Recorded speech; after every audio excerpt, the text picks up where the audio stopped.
నమస్తే అండి. ప్రస్తుతం తెలంగాణలో రేవంత్ రెడ్డి పరిపాలన విధానం ఎలా అనిపిస్తుంది? బాగానే ఉంది. ఏ విధంగా బాగుంది అంటున్నారు? లా అండ్ ఆర్డర్ బాగుంది, అడ్మినిస్ట్రేషన్ బాగుంది.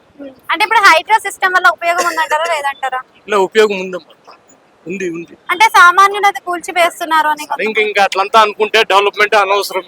ఉమ్, ఇంకా ఆ విధంగా అంతా అనుకుంటే డెవలప్మెంట్ అనవసరం. మళ్ళీ ఉమ్. ఖానా పినా సోనా ఇంకా అంటే లాస్ట్ టైం టిఆర్ఎస్ ప్రభుత్వంలో ఇలాంటివి జరగలేదు కదా, మరి అప్పుడు ప్రభుత్వం చక్కగా అదంతా ఎవరి ఇష్టం వాళ్ళమ్మా, అంతే. మన ఏం పరిపాలన వాళ్ళు దాన్ని కూడా ఏం చేస్తారు. అంటే మనకి ఏపీలో చూసుకున్నట్టయితే జగన్ ఉచిత పథకాలు ఇచ్చి ప్రజలను సోమరిపోతులు చేసిన అంటున్నారు. మరి ఇక్కడ కూడా ఉచిత పథకాలే ఎక్కువ అవుతున్నాయి అంటున్నారు. నా ఒపీనియన్ నేను చెప్పిన అంతవరకే. నేను ఇచ్చిన పథకాల్లో మీకు నచ్చిన పథకం ఏంటి, అసలు మీకు అందిన పథకాలు నేను రిటైర్డ్ గవర్నమెంట్ ఎంప్లాయీ నేను. Okay. So we should not comment it any benefits from government. ఉచిత బస్సు వల్ల ఉపయోగం ఉందంటారా? ఉచిత బస్సు వల్ల బీదోళ్ళు ఉంటారు, అందరు ఉంటారు కదా, చాలా మంది బీదోళ్ళు ఉంటారు, పూట గడువులు ఉన్నారు.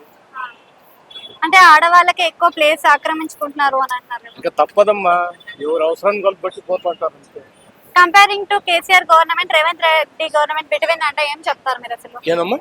Comparing to KCR government between మళ్ళా ఇప్పుడు మన రేవంత్ రెడ్డి ప్రభుత్వం అంటే ఏం చెప్తారు? ఏం లేదు, ఎవరు వచ్చినా అదే ప్రజలది అదే ఉంటది.